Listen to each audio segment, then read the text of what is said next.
Hello बच्चों, आज हम लोग शुरू करने जा रहे हैं इलेक्ट्रोमैग्नेटिक इंडक्शन में आगे बढ़ने जा रहे हैं। ठीक है, आज के लेक्चर में हम पढ़ेंगे एडी करंट्स, म्यूचुअल इंडक्टेंस।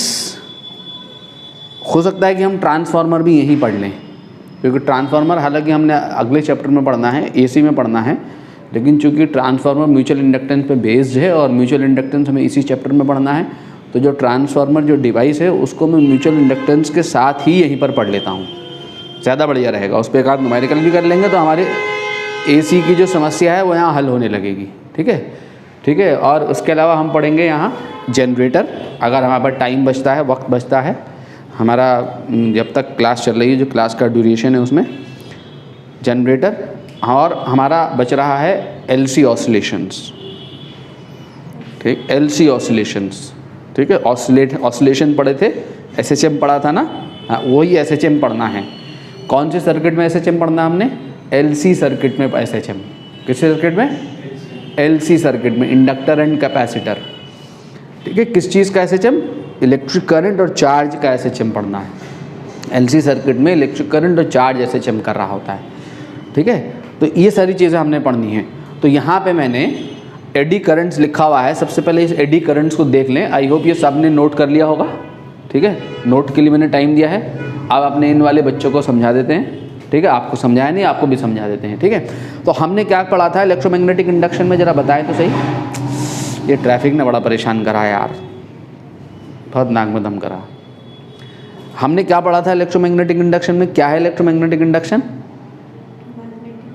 है जब भी किसी कंडक्टर या किसी सर्किट से लिंक्ड मैग्नेटिक फ्लक्स में चेंज होगा, जो मैग्नेटिक फ्लक्स की लिंकेज है, जो मैग्नेटिक फ्लक्स एसोसिएटेड है विद द कंडक्टर और सर्किट, उस मैग्नेटिक फ्लक्स में चेंज आएगा, तो मैग्नेटिक फ्लक्स में चेंज होने की वजह से उसमें क्या होगा? ईएमएफ इंड्यूस हो जाएगा।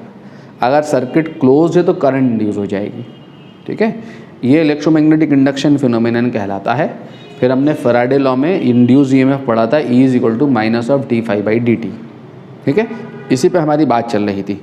तो ईएमएफ के जनरेट होने के लिए, करंट के जनरेट होने के लिए क्या होना ज़रूरी है? बोलो, मैग्नेटिक फ्लक्स का चेंज होना ज़रूरी है, मैग्नेटिक फील्ड का नहीं। किसका चेंज होना ज़रूरी है? मैग्नेटिक फ्लक्स का चेंज होना ज़रूरी है। अब मैग्नेटिक फ्लक्स के चेंज होने की जो वजह है वो क्या है? फाई = BA cos θ कि जो एसोसिएटेड मैग्नेटिक फील्ड है, अगर फ्लक्स लिंक कर रहा है और फ्लक्स लिंक कर रहा मैग्नेटिक फील्ड के लिंकेज की वजह से, तो मैग्नेटिक फील्ड चेंज होने लगे, या area of the coil change होने लगे, या थीटा चेंज होने लगे। मैग्नेटिक फील्ड और एरिया वेक्टर के बीच का एंगल चेंज होने लगे। ठीक है, ये सब चीज़ें अगर चेंज होने लगेंगी तो क्या होगा? मैग्नेटिक फ्लक्स चेंज होने लगेगा।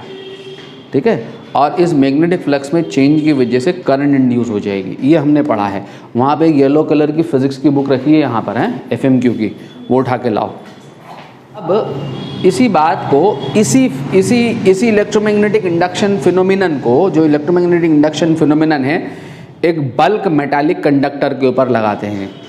इसको आप कंडक्टर मान लीजिए। क्या मान लीजिए? कंडक्टर।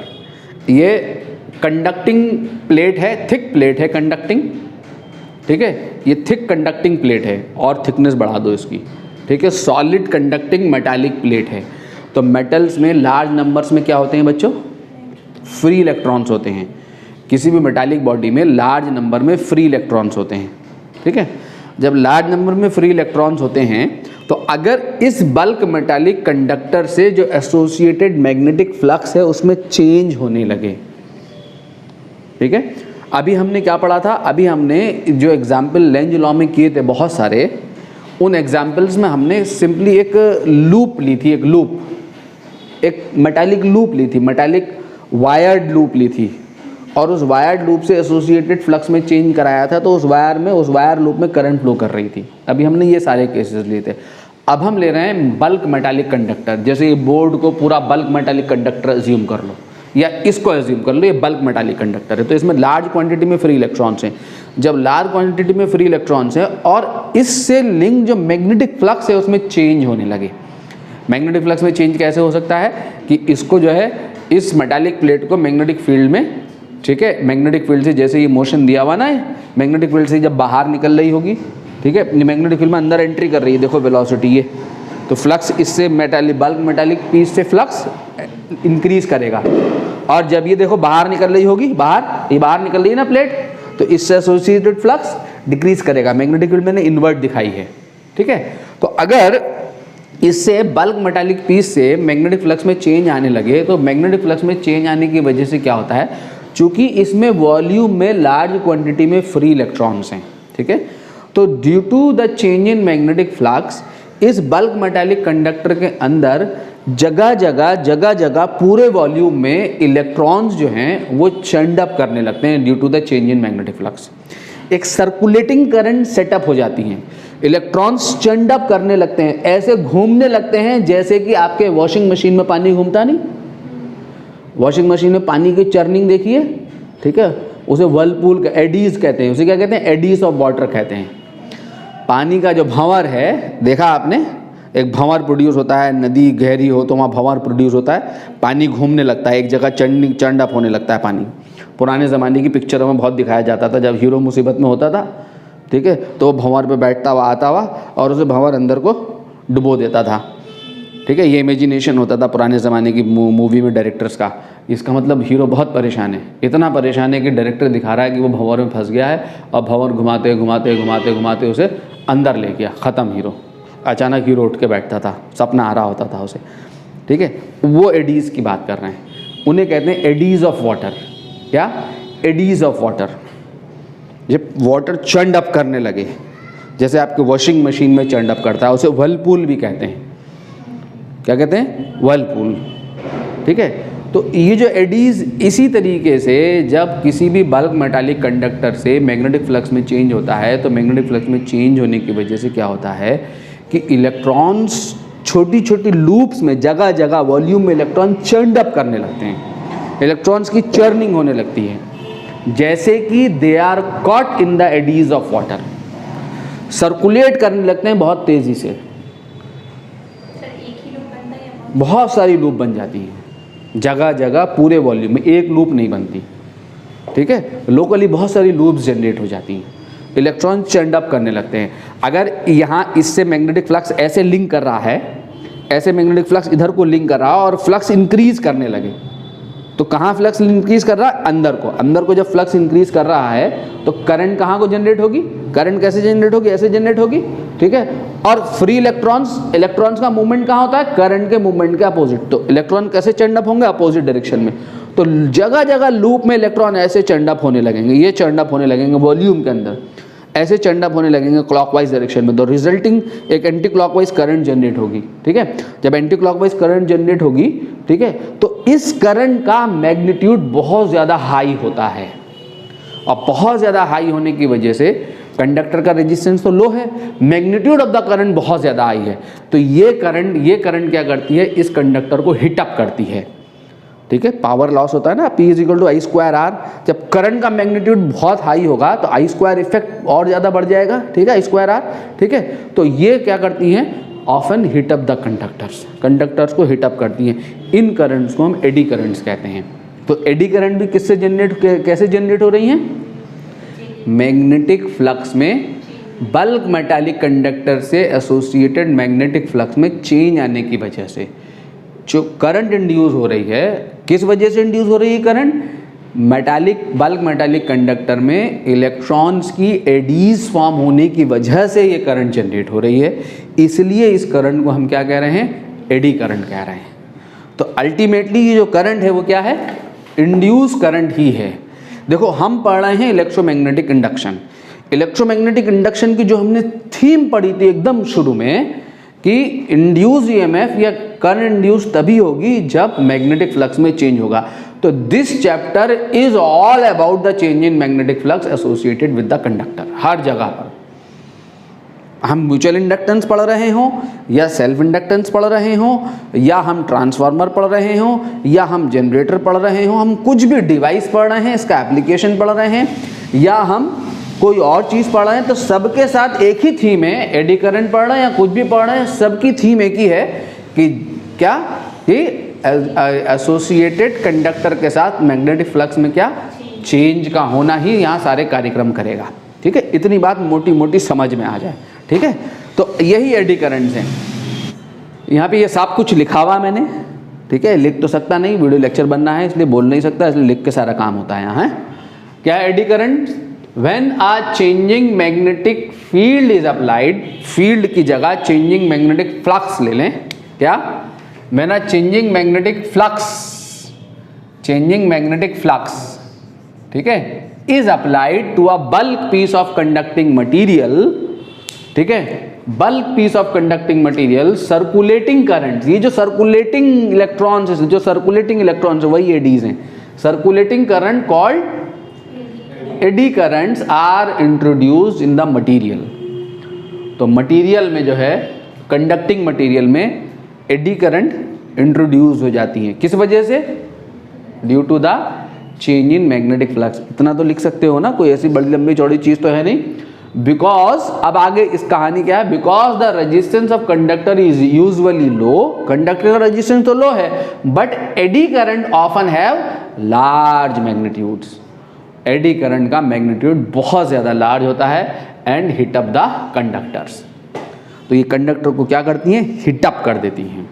ठीक है, अब इसका एप्लीकेशन है, आपके जब बोर्ड एग्जाम में आएगा तो एडी करंट के साथ साथ कुछ एक आध दो कुछ एप्लीकेशंस आएंगे, बुक्स में देखेंगे और एप्लीकेशन मिलेंगे। मैंने एक दो चीज़ें लिखी हुई यहाँ, दो अलग अलग चीज़ें लिखी हुई। एक लिखा हुआ है इलेक्ट्रोमैग्नेटिक डैम्पिंग और दूसरा लिखा हुआ है इन एडी करंट्स को क्या कहते हैं, मिनिमाइज करने के लिए स्लॉट्स काट देते हैं। कहीं पर ये हमारे लिए डिज़ायरेबल इफेक्ट प्रोड्यूस करती हैं, कहीं पर ये हमारे लिए अनडिज़ायर्ड इफेक्ट प्रोड्यूस करती हैं।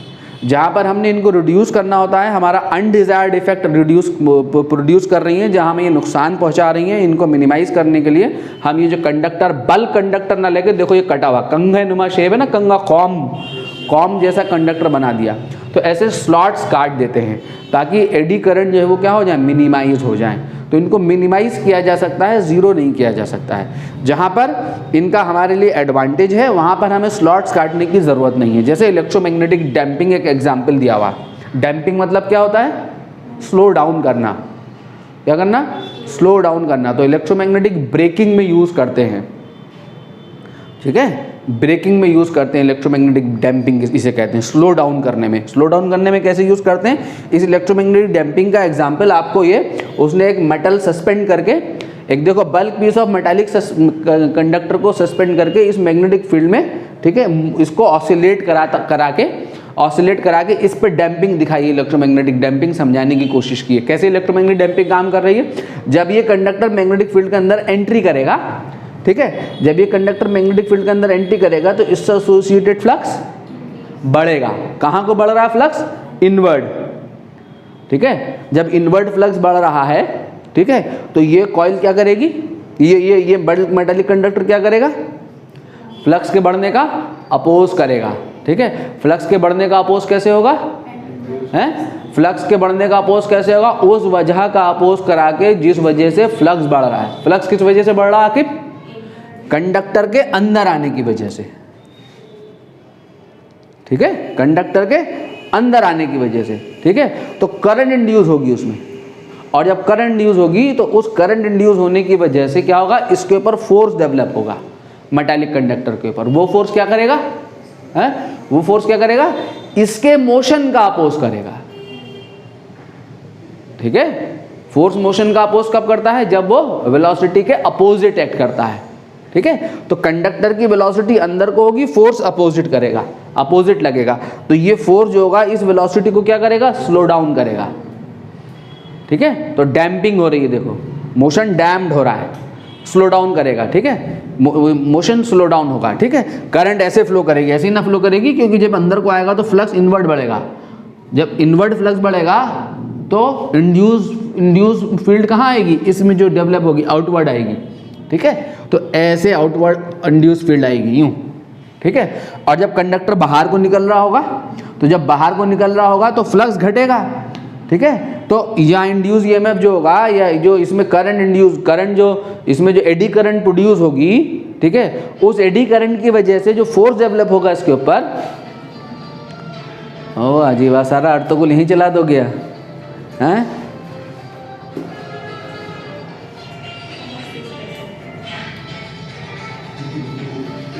इसने पूरा लॉकडाउन अर्तोगुल देखा है लग रहा है। तो क्योंकि करंट कैरिंग, जब भी कोई current carrying body magnetic field के अंदर होगी उसके ऊपर फोर्स डेवलप होता है। और एक करंट कैरिंग कंडक्टर अगर मैग्नेटिक फील्ड के अंदर होगा तो फोर्स लगेगा ना उसके ऊपर, ठीक है। तो जब भी कंडक्टर बाहर को निकल रहा है तो इसमें करंट सेट होंगी, एडी करंट कहाँ सेट होंगी, जब भी बाहर निकल रहा होगा तो इससे फ्लक्स घटेगा। कहाँ घट रहा है फ्लक्स, अंदर को। तो इंड्यूस फील्ड कहाँ आएगा, करंट कैसे आएगी, ऐसे आएगी, अंदर ही आएगी, अंदर ही इंड्यूस फील्ड जनरेट होगा, ऐसे आएगी ना, ठीक है। तो इस पे जो फोर्स लगेगा इस कंडक्टर के ऊपर, इस करंट की वजह से, मैग्नेटिक फील्ड में करंट कैरिंग कंडक्टर होने की वजह से जो फोर्स डेवलप होगा वो कहाँ डेवलप होगा, अंदर को डेवलप होगा। इसके मोशन के अपोजिट डेवलप होगा। क्यों डेवलप हो रहा है, अकॉर्डिंग टू लेंज लॉ, ठीक है। कि लेंज लॉ क्या है, कहता है लेंज लॉ कि इंड्यूस करंट उस वजह का अपोज करेगी जिस वजह से प्रोड्यूस हो रही है। इंड्यूस करंट किस वजह से प्रोड्यूस हो रही है, इस मेटालिक पीस के बाहर निकलने की वजह से, ठीक है। तो इंड्यूस करंट ऐसे सेट होगी, इसके बाहर निकलने का अपोज करेगी। बाहर निकलने का अपोज कैसे होगा, अंदर को फोर्स लगा के, ठीक है। तो यहां भी मोशन के अपोजिट फोर्स लगा, यहां भी मोशन के अपोजिट फोर्स लगा, तो मोशन क्या हो रहा है, डैम्प हो रहा है। इसे क्या कहते हैं, इलेक्ट्रोमैग्नेटिक डैम्पिंग कहते हैं। क्या कहते हैं, इलेक्ट्रोमैग्नेटिक डैम्पिंग कहते हैं। When a metal plate of non magnetic material such as copper और aluminium is allowed to swing, सुन ले ध्यान से क्या लिख रखा मैंने, through a strong magnetic field,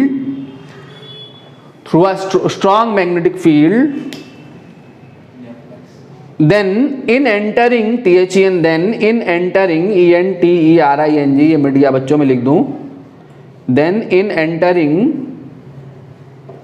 ठीक है, then in entering or leaving the field the eddy currents are set up in the plate. जिस वक्त ये एंटर कर रही होगी और लीव कर रही होगी, जब ये अंदर मूव कर रही होगी तो फ्लक्स में चेंज नहीं आएगा, तब सेट नहीं होंगे, ठीक है। इन एंटरिंग और leaving the field the eddy currents are set up in the plate which opposes the motion, ठीक है, विच अपोजेस द मोशन। किसका मोशन, इस कंडक्टर का, कंडक्टिंग प्लेट का motion. These current dissipate energy within the conductor as heat. तो इसकी जो kinetic energy है वो इसके अंदर, ये जो काइनेटिक एनर्जी है ना वो इसके अंदर डिसिपेट करती है। किस फॉर्म में, हीट की फॉर्म में लॉस होती है, ठीक है। हीट की फॉर्म में लॉस होगी काइनेटिक एनर्जी, तो प्लेट स्लो डाउन होगी, ठीक है। As heat the source of dissipated energy is the kinetic energy of the moving conducting plate. So kinetic energy of moving conducting plate is reduced and the plate is slows down, resulting electromagnetic damping.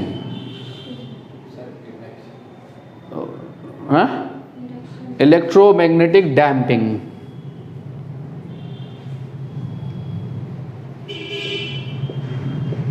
Electromagnetic damping पढ़ रहे हैं ना हम, induction नहीं, electromagnetic damping, ठीक है। This electromagnetic induction, this electromagnetic damping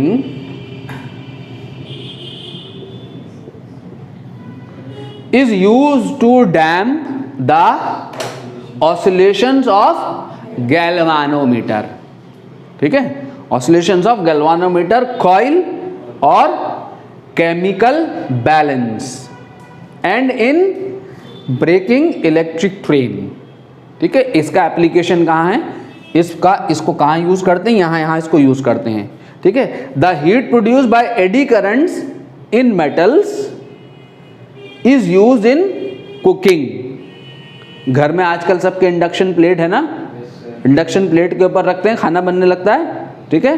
तो क्या होता है, प्लेट तो हीटअप नहीं होती, कौन हीटअप होता है, वो जो जिसके ऊपर जो बर्तन रखा हुआ होता है उसका बर्तन का जो बेस है वहाँ से जो है क्या होता है, वो बेस क्या प्रोड्यूस होती हैं, ये प्रोड्यूस होती हैं कौन, एडी करंट्स, ठीक है। वो एडी करंट आपके खाने को हीटअप कर रही होती हैं, ठीक है। इन metal is use in cooking and melting. Melting कहाँ, इंडक्शन फर्नेस में, फर्नेस इंडक्शन फर्नेस में, ठीक है। तो ये हो गया एक एप्लीकेशन जहाँ ये अनडिजायर्ड इफेक्ट प्रोड्यूस करती हैं। हाँ बोलो बेटा। वो इतना वो बाद में बता दूंगा मैं, अभी इसको देखो, ठीक है। वो पूरा कंस्ट्रक्शन देखना पड़ेगा, एप्लीकेशन देखना है बस, ये इसका एप्लीकेशन है। अब इसको पूरा एक्सप्लेनेशन बाद में आएगा, ठीक है। स्लॉट्स देखो क्या है, ये स्लॉट्स का क्या एग्जांपल है कि ये तो हमारा क्या हो गया, इसका डिजायर्ड इफेक्ट हो गया। हम इसको एज एप्लीकेशन इसका एडवांटेज यूज़ कर रहे हैं, डैम्पिंग में यूज़ कर रहे हैं, डैम्प करने में। इस हीट को हम मेटल्स को मेल्ट करने में यूज़ कर रहे हैं। इस हीट का इस्तेमाल हम क्या किस में कर रहे हैं, कुकिंग में कर रहे हैं, ठीक। जहाँ ये अनडिजायर्ड इफेक्ट प्रोड्यूस करती हैं तो वहाँ पर हमें इनको रिड्यूस करना पड़ता है। तो रिड्यूस करने के लिए हम क्या करते हैं, स्लॉट्स काट देते हैं, ठीक है। ये देखो, ये एक कंडक्टर लटका के स्लॉट्स कटे हुए दिखाए गए हैं। कहाँ काटते हैं हम ये स्लॉट्स हैं, कहाँ, ट्रांसफार्मर में एंड मोटर्स में। आप ट्रांसफार्मर को देखोगे तो ट्रांसफार्मर के लिए मेटालिक चिप्स, एक सॉलिड मेटालिक कंडक्टर ना लेकर मेटालिक्स पतली पतली चिप्स ली जाती हैं। ऐसे पतली पतली इस पूरे बल्क मेटालिक कंडक्टर को चिप्स में काट के उनको लैमिनेट किया जाता है आपस में, और लैमिनेट करके एक के ऊपर एक रखा जाता है और स्लॉट भी कटा रहता है, फिर उसमें कॉइल लगाई जाती है।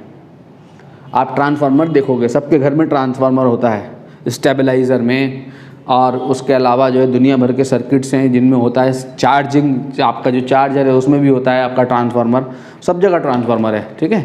तो जब आप ट्रांसफार्मर देखोगे तो स्लॉट्स काट देते हैं। क्यों काटते हैं स्लॉट्स, इसलिए काटते हैं क्योंकि जब ये इससे एसोसिएटेड, इस कंडक्टर से एसोसिएटेड मैग्नेटिक फील्ड में चेंज आएगा, ठीक है। तो मैग्नेटिक फील्ड में चेंज आने की वजह से इस बल्क मेटालिक कंडक्टर में जो करंट प्रोड्यूस होगी, तो वो करंट क्या करेगी, इसको हीटअप करेगी। तो जब हीटअप करेगी तो जो अप्लाइड एनर्जी है वो लॉस होगी। किस में लॉस होगी, हीट की फॉर्म में लॉस होगी, ठीक। तो ये हमारा अनडिजायर्ड इफेक्ट प्रोड्यूस कर रही है, एनर्जी को लॉस करा रही होती है एडी करंट। तो हमें इनको मिनिमाइज करना होता है। मिनिमाइज करने के लिए हम क्या करते हैं, स्लॉट्स काट देते हैं, ठीक है। ऐसे स्लॉट, पूरा बल्क कंडक्टर ना यूज़ करके ऐसे कुछ इस शेप जैसा कंडक्टर यूज़ कर दिया, स्लॉट कट कर दिया। तो स्लॉट कट करने की वजह से क्या होता है, एडी करंट्स मिनिमाइज हो जाती हैं, ठीक है। जहाँ हमें इन्हें मिनिमाइज करना है तो वहाँ bulk piece of conductor use ना करके ऐसे इस तरीके से स्लॉट्स काट के कंडक्टर को यूज़ कर रहे होते हैं। जैसे एडी करंट, क्या लिखा देखें, eddy currents are often undesirable, ठीक है। To reduce their effects slots are sometimes cut into moving metallic parts of machinery, ठीक है। दीज स्लॉट्स इंटरसेप्ट्स, आगे हम एप्लीकेशन देखेंगे जनरेटर में, ट्रांसफार्मर में, कि ये स्लॉट्स हम कैसे काट रहे हैं, ठीक है। These slots intercepts the conducting path, ठीक है, and decrease the magnitude of induced current. Induced current मतलब एडी करंट्स। इंड्यूस्ड करंट कौन है यहाँ, एडी करंट्स है, ठीक है। Most transformers and Motors have parts constructed from alternate layers of conducting and non conducting substances. एक conducting substance, फिर non conducting substance. कैसे कि कंडक्टिंग प्लेट के ऊपर लैमिनेट कर देते हैं नॉन कंडक्टिंग मटेरियल की, ठीक है। नॉन कंडक्टिंग मटेरियल की जो है लैमिनेशन कर दी, तो ऑल्टरनेट में आ गया कंडक्टिंग, फिर नॉन कंडक्टिंग, फिर कंडक्टिंग, फिर नॉन कंडक्टिंग पाथ। तो जिससे एडी करंट क्या हो जाती है, रिड्यूस हो जाती हैं, सच एज लेकर और मेटालिक ऑक्साइड। किस लिए करते हैं ऐसा, टू रिड्यूस एडी करंट्स, ठीक है बच्चों, ठीक है ना। आगे बढ़ते हैं यहाँ से, हैं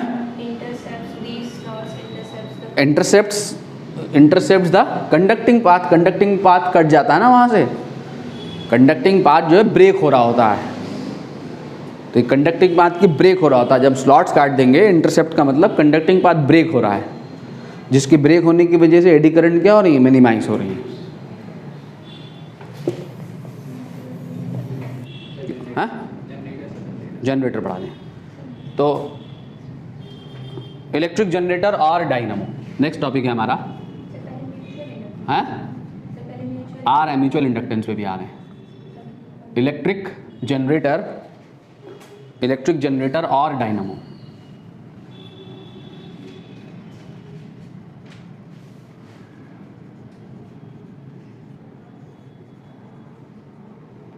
तो हम क्या पढ़ रहे हैं बच्चों, हम क्या पढ़ रहे हैं, इलेक्ट्रोमैग्नेटिक इंडक्शन पढ़ रहे हैं। ठीक है, इलेक्ट्रोमैग्नेटिक इंडक्शन फिनोमेनन क्या है, मैग्नेटिक फ्लक्स में चेंज होने की वजह से ईएमएफ इंड्यूस होगा। तो यहाँ मीन्स किसका जनरेशन होता है, इलेक्ट्रिसिटी का जनरेशन होता है। किस वजह से होता है इलेक्ट्रिसिटी का generation, due to change in magnetic flux. यही तो हमने किया है अभी तक। तो इलेक्ट्रिक जनरेटर तो हमने कई सारे एग्जाम्पल में पढ़ लिया। जो हमारा सबसे पहला क्वेश्चन था जिसमें मैंने कॉइल को टर्न कराया था और ई आई डेल्टा क्यू निकलवाया था, तो वो क्या था, इलेक्ट्रिक जनरेटर था, इलेक्ट्रिसिटी का जनरेशन हो रहा था। जिस न्यूमेरिकल में भी हम इंड्यूस ईएमएफ निकाल रहे हैं, इंड्यूस करंट निकाल रहे हैं, उसमें हम क्या कर रहे हैं, सब सारे क्वेश्चन में इलेक्ट्रिसिटी को जनरेट कर रहे हैं। कैसे जनरेट कर रहे हैं, मैग्नेटिक फ्लक्स में चेंज लाकर।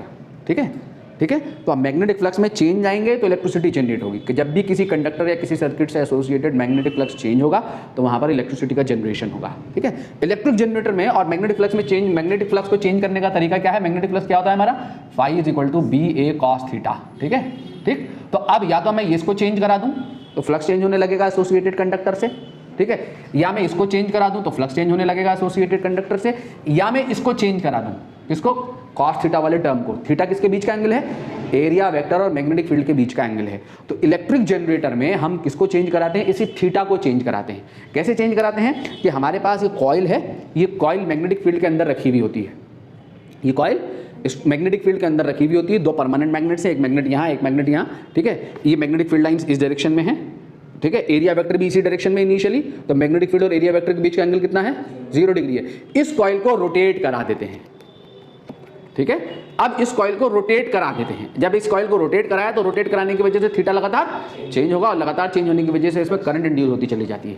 ठीक है, ठीक है, लगातार थीटा चेंज होगा, फ्लक्स चेंज होगा और इसमें ईएमएफ इंड्यूस होगा। वो ईएमएफ क्या होगा, करंट को फ्लो करा देगा।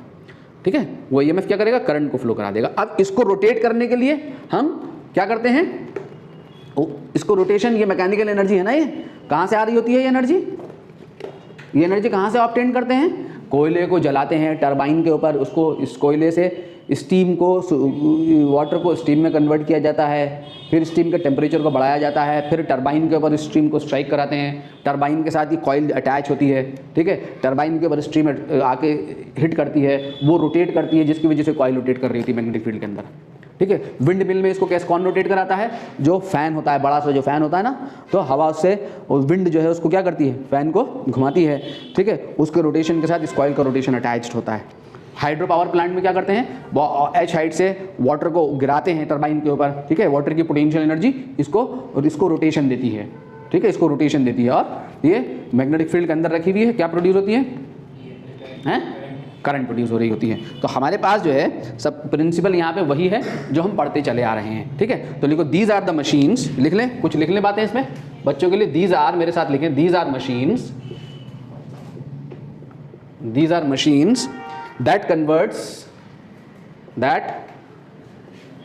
कन्वर्ट्स मैकेनिकल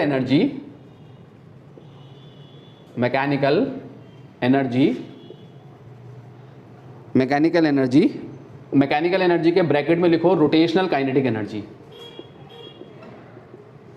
ठीक है, through the phenomenon of electromagnetic induction, through the phenomenon of electromagnetic induction,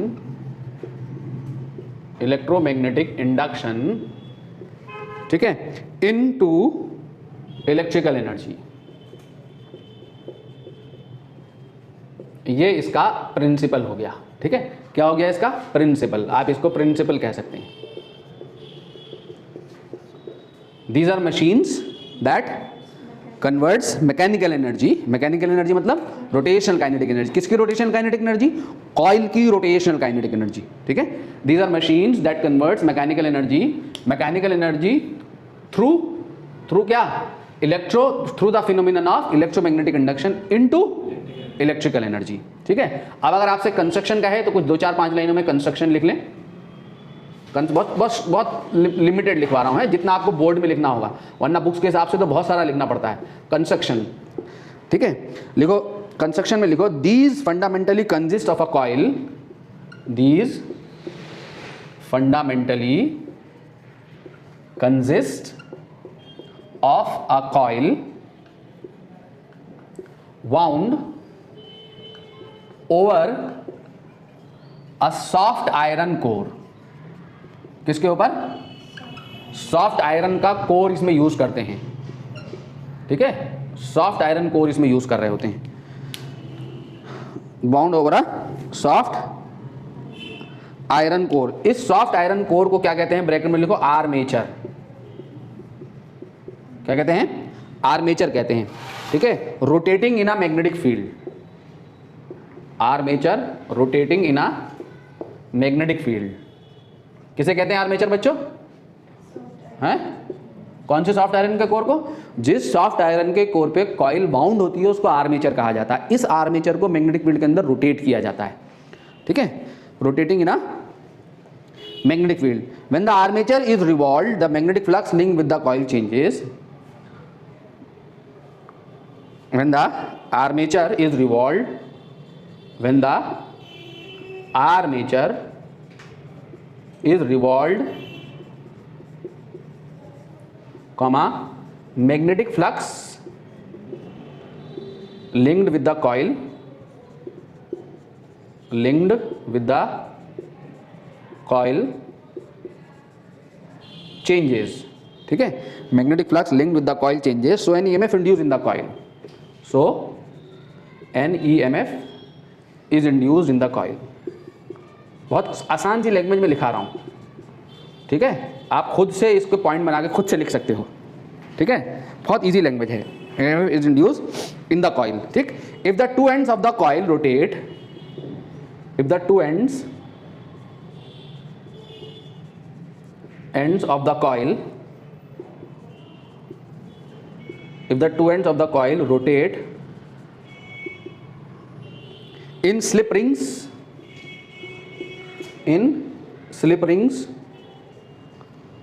comma, output is AC,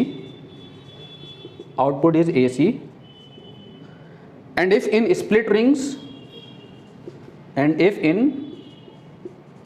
split rings, comma, output is DC. Two ends of the coil rotate in slip rings, output is AC, if in split rings, comma, output is DC, ठीक है, समझ गए मेरी बात को, ठीक है। क्या है कंस्ट्रक्शन, एक बार और देख लें क्या लिखा है मैंने। देखो बच्चों, इलेक्ट्रिक जनरेटर और डायनेमो, ठीक है। तो ये इलेक्ट्रिक जनरेटर क्या होता है हमारा, या तो डीसी जनरेटर या AC generator. DC generator AC generator में क्या फ़र्क होता है कि जो आउटपुट पे जो रिंग्स होती हैं, स्लिप रिंग्स और स्प्लिट रिंग्स का फ़र्क होता है बस, ठीक है।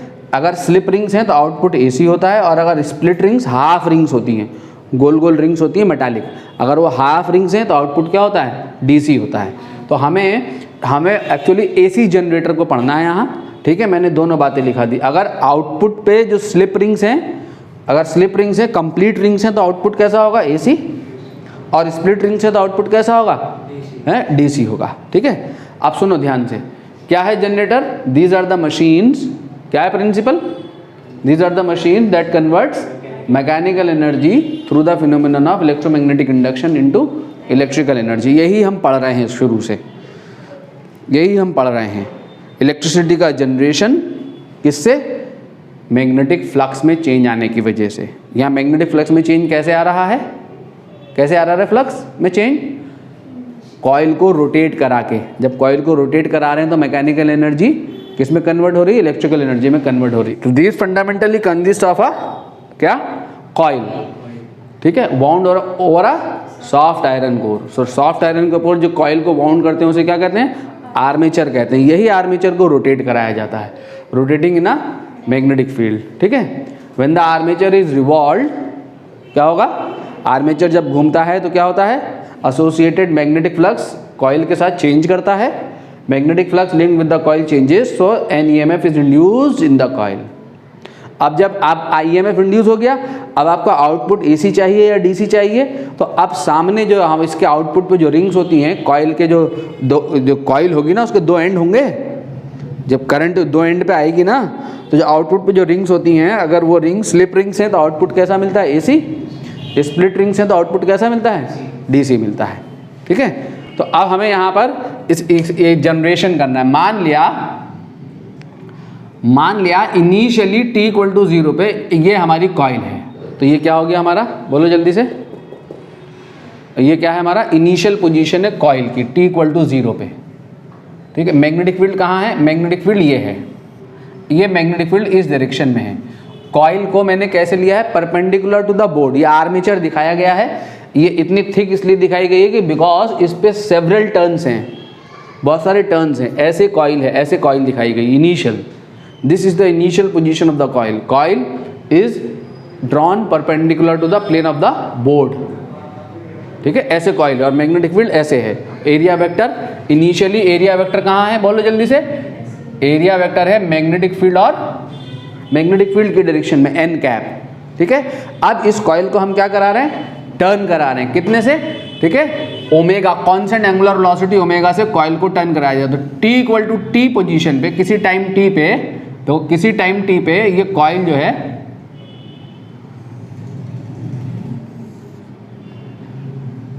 ये कॉइल टर्न कर गई है। t = t पे ये कॉइल की पोजीशन है। t = 0 पे यहाँ थी, t समय पे यहाँ गई, ऐसे टर्न करा दिया। कितनी वेलोसिटी से? ओमेगा वेलोसिटी से, कांस्टेंट एंगुलर वेलोसिटी ओमेगा से। कितना होता है ओमेगा हमारे यहाँ पर? हमारे यहाँ जो इंडिया में ही ओमेगा कितना होता है? कितने पे आती है फ्रिक्वेंसी? कितनी होती है AC की फ्रिक्वेंसी? 50 हर्ट्ज। तो अगर आप 50 हर्ट्ज डालोगे, 3.14 × 50 करोगे, 50 × 2 100, 100 × 3.14 करोगे तो कितना आ जाएगा? 314 रेडियन पर सेकंड से। जब आप इस कॉइल का रोटेशन इतनी स्पीड से दोगे, ठीक है, 314 रेडियन पर सेकंड से इस कॉइल को रोटेट कराओगे, तो कितने हर्ट्ज की AC जनरेट होती है? 50 हर्ट्ज। AC की जो फ्रिक्वेंसी हमारे यहाँ कितनी है? 50 हर्ट्ज से। तो ठीक है, तो इसको ओमेगा से रोटेट कराया। जब ओमेगा से रोटेट कराया तो ये कॉइल t टाइम में कितना घूम जाएगी? थीटा = क्या होता है? Omega t। ठीक है, तो t टाइम में कितना? ये एरिया वेक्टर यहाँ से यहाँ आ जाएगा ना, n कैप, ये हो जाएगा। कितना एंगल घूम गया area vector? Theta. And this theta = how much? Omega t। ठीक है, तो इस टाइम t पे flux link with this coil कितना होगा? हैं? BA cos omega t। n इसमें नंबर ऑफ टर्न्स है, B मैग्नेटिक फील्ड है, A इसका एरिया है, और थीटा जो है एरिया वेक्टर ये है। ये एरिया वेक्टर और मैग्नेटिक फील्ड के बीच का एंगल है। होगा ना? समझ में आया? तो आपने ये फिगर बनाना है, किसी टाइम t पे फ्लक्स निकालना है। ठीक है, मान लेते हैं, ठीक है, तो let initially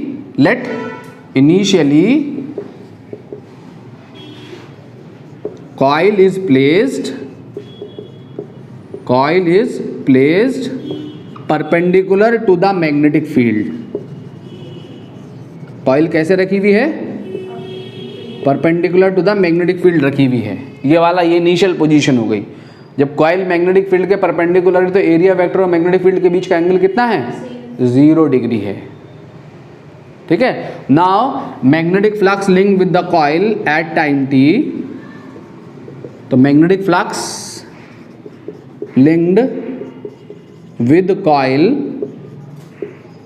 at time t, किसी टाइम t पे कॉइल के साथ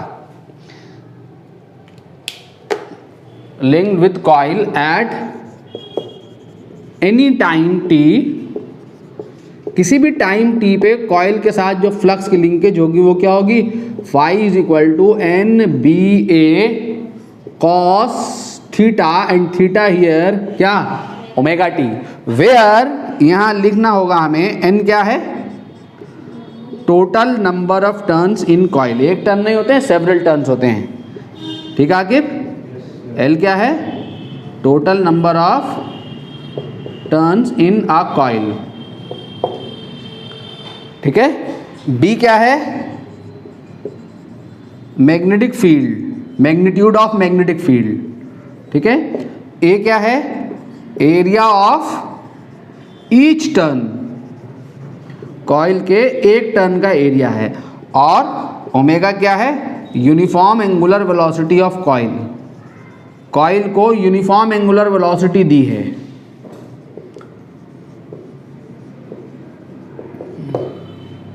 ठीक है। तो ये आपका आ गया टी टाइम पे फ्लक्स की लिंकेज। और जब हमें फ्लक्स की लिंकेज है तो इलेक्ट्रिसिटी, अगर फ्लक्स चेंज हो रहा होगा तो क्या होगा, ईएमएफ इंड्यूस हो जाएगा, ठीक है, इलेक्ट्रिसिटी का जनरेशन हो जाएगा। तो ये ऑब्वियसली फ्लक्स चेंज हो रहा है किस वजह से, बिकॉज ये कॉइल को हम रोटेट करा रहे हैं, ओमेगा टी लगातार चेंज कर रहा है, ठीक है। तो इंड्यूस ईएमएफ क्या आएगा, according to Faraday second law, induce EMF in coil क्या हो जाएगा, बोलो बच्चों, E is equal to minus of d phi by d t, ठीक है। E इज इक्वल टू क्या आएगा, minus of d upon D t N B A omega cos omega t. तो कौन कॉन्सेंट है, minus of N B A, तो constant आ गया, ओमेगा नहीं है यहाँ, N B A cos omega T, N B A बाहर आ गया, और D upon D T cos omega T को डिफरेंशिएट करेंगे। कॉस का डिफरेंशिएशन क्या होता है, माइनस साइन, और फिर ओमेगा टी को डिफरेंशिएट करोगे तो क्या आएगा, ओमेगा, ठीक है। तो इसका जो डिफरेंशिएशन आएगा वो कितना आ जाएगा, minus omega sine omega T, minus omega, ठीक है, ओमेगा टी को करोगे ना, ठीक है, चेन रूल लगाओगे, ओमेगा टी को डिफरेंशिएट करोगे ओमेगा आएगा, कॉस का क्या होगा, माइनस साइन, तो minus omega sine omega T, और इसको उठा के मल्टीप्लाई करोगे तो क्या आएगा, E is equal to N minus minus plus हो गया, N B A omega sine omega t, ठीक है। इसे क्या कह दिया, E is equal to E naught sine omega T,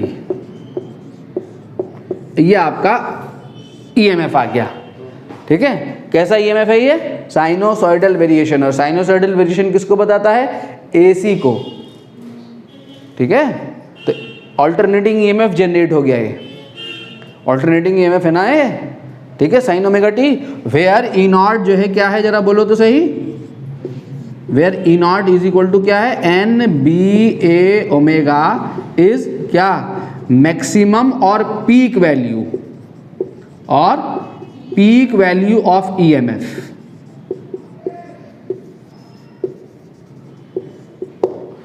इतनी छोटी सी बात है, ठीक है। वही काम है, फ्लक्स की इक्वेशन लिखनी है और इसको डिफरेंशिएट करना है, आपका इलेक्ट्रिक जनरेशन हो गया, इलेक्ट्रिसिटी का जनरेशन हो गया। इसको हम न्यूमेरिकल में कई बार कर चुके हैं, ठीक है, नोट कर लें। बच्चों आगे लिखेंगे, देखें जरा, in generator comma EMF lags the flux by pi by 2 in phase. क्या लिखा है मैंने, EMF lags the flux by pi by 2 in phase. इसको क्या लिख सकते हो,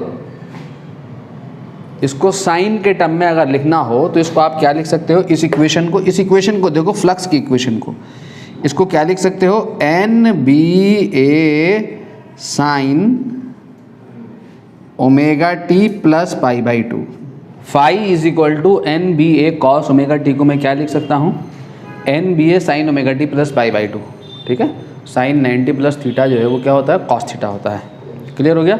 तो अगर मैं इसको देखूं और इसको देखूं, ये साइन ओमेगा टी का फंक्शन है, ये भी साइन ओमेगा टी का फंक्शन है, ये क्या है, omega t plus pi by 2। तो ये वाला इससे फ्लक्स ईएमएफ से पाई बाई 2 आगे है, एडवांस है, ये फ्लक्स ईएमएफ से पाई बाई 2 एडवांस है। तो दिस मीन्स ईएमएफ फ्लक्स से पाई बाई 2 पीछे है, डिलेड है। डिलेड फंक्शन को क्या कहते हैं कि इन जनरेटर, इसका मतलब ईएमएफ जो है lags the flux by pi by 2 in phase, lags the flux pi by 2 in phase. तो मैंने एडवांस फंक्शन प्लॉट किया था, याद करो 11th क्लास में। अगर एफ एक्स कोई फंक्शन है तो एफ एक्स प्लस ए एडवांस फंक्शन है ना, अगर ये एफ एक्स कोई फंक्शन है तो एफ एक्स प्लस है एडवांस है, कितना एडवांस है, ए एडवांस है। तो ए एडवांस का मतलब इसको हमने क्या किया था, ए डिस्टेंस लेफ्ट शिफ्ट कर दिया था। ये ए पहले शुरू हुआ होगा, एडवांस का मतलब पहले शुरू हुआ होगा, ठीक है। तो एफ एक्स से एफ एक्स प्लस ए प्लॉट करना होगा तो क्या करोगे, ए शिफ्ट कर दोगे, ठीक है। तो कौन लैग कर रहा है, ईएमएफ लैग कर रहा है, किससे, फ्लक्स से। कितना लैग कर रहा है, π/2। इसका मतलब क्या हुआ, इसका मतलब दोनों में फेज डिफरेंस π/2 का है। इस बात का क्या मतलब है, इस बात का मतलब यह है that is when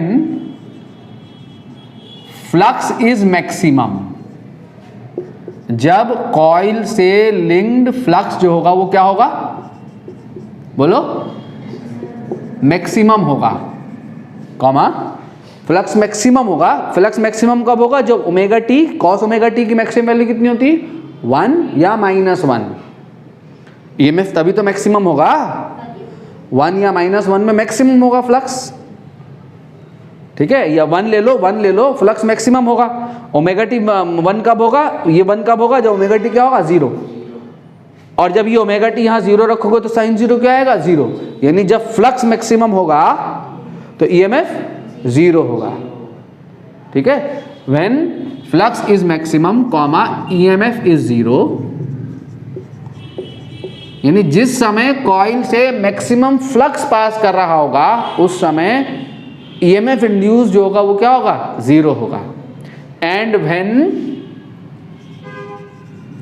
flux is 0, and when flux is 0, जब कॉइल से 0 फ्लक्स पास कर रहा होगा, 0 कब पास कर रहा होगा फ्लक्स है, जब कॉइल ये अभी ऐसे चली थी ना कॉइल, मैग्नेटिक फील्ड और एरिया वेक्टर के बीच का एंगल क्या था, 0 डिग्री। कैसा फ्लक्स पास कर रहा है, मैक्सिमम। जब कॉइल घूम के ऐसे आ जाएगी तो मैग्नेटिक फील्ड तो इधर ही है, अब एरिया वेक्टर मैग्नेटिक फील्ड के बीच का एंगल कितना हो गया, 90 डिग्री। अब कैसा फ्लक्स पास कर रहा है यहाँ, 0। तो जब 0 फ्लक्स पास करेगा तो ईएमएफ क्या होगा, मैक्सिमम होगा, ठीक है। When flux is 0 comma EMF is maximum.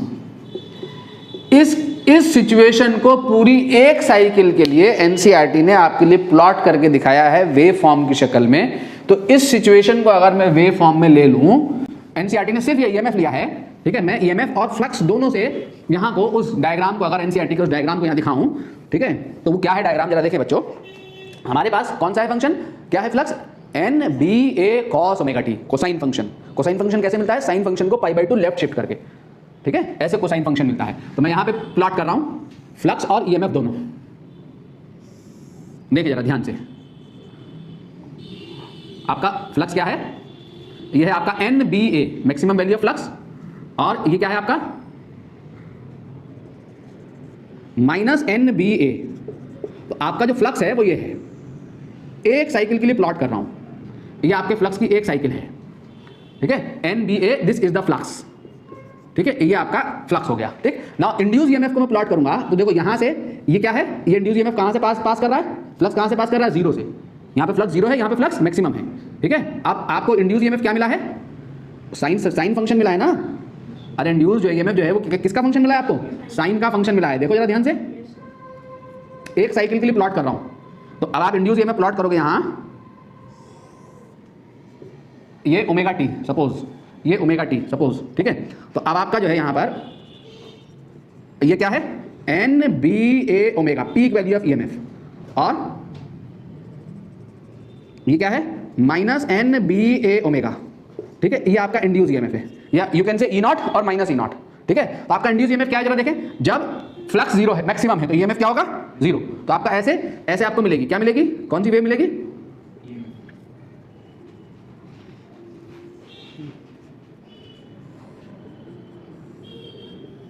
ये आपको मिलेगी साइन वेव,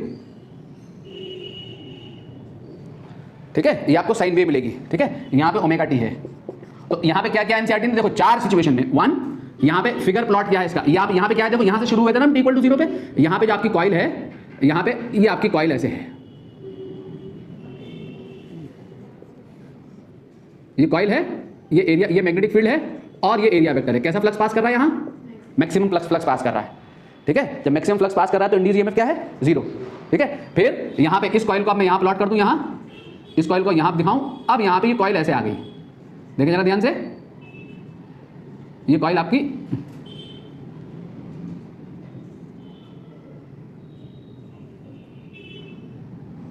ये कॉइल थी ना, ये कॉइल ऐसे आ गई, फील्ड कहाँ है, फील्ड तो इधर ही है, ठीक है। नॉर्थ साउथ मैग्नेट रख के दिखाया, मैं खाली फील्ड दिखा रहा हूँ, एरिया वेक्टर कहाँ आ गया, नीचे आ गया घूम के, कॉइल टर्न हो गई, कितना डिग्री टर्न हो गई कॉइल है 90 डिग्री। फ्लक्स कैसा पास कर रहा है, जीरो, एरिया वेक्टर और इसके बीच का एंगल कितना है 90 degree, flux zero, EMF maximum, ठीक है, π/2 का फेज डिफरेंस है। अब यहाँ पे देखो ये कॉइल है, ये है, इसको आप कहो A B C D, sorry B मतलब सी ले लो क्योंकि बी मैग्नेटिक फील्ड लेते हैं, ए सी डी ई, ठीक है। आपने ऐसे टर्न किया, जब ऐसे टर्न करोगे तो ए यहाँ आ जाएगा, सी यहाँ आ जाएगा, ठीक है, ऐसे टर्न किया, देखो ऐसे थी ना कॉइल, ऐसे टर्न किया तो डी यहाँ आ जाएगा और ई यहाँ आ जाएगा, ठीक है। अब कॉइल को फिर टर्न कर रहे हैं, ऐसे से ऐसे हो गई, अब फिर घूमेगी कॉइल, तो यहां से कॉइल फिर टर्निंग देनी है आपने, यहां पे फ्लक्स मैक्सिमम है,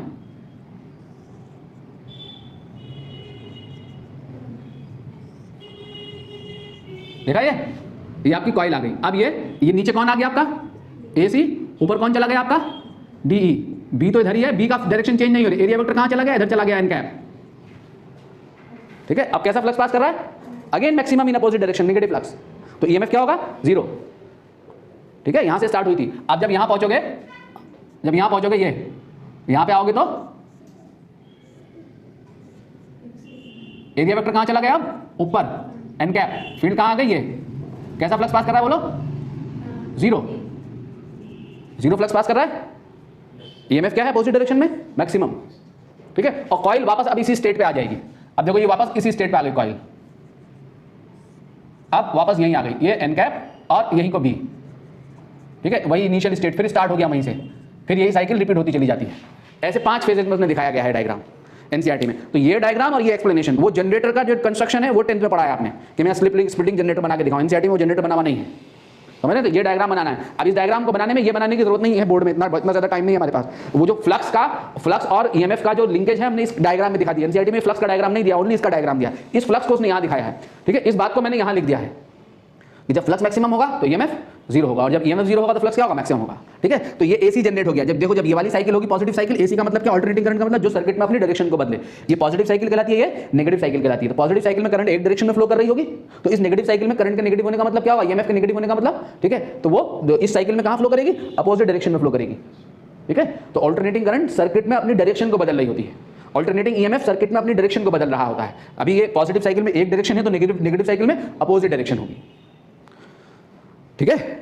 क्लियर हो गया, नोट कर लो इसको। सर आपका पढ़ाया हुआ मेरे दिमाग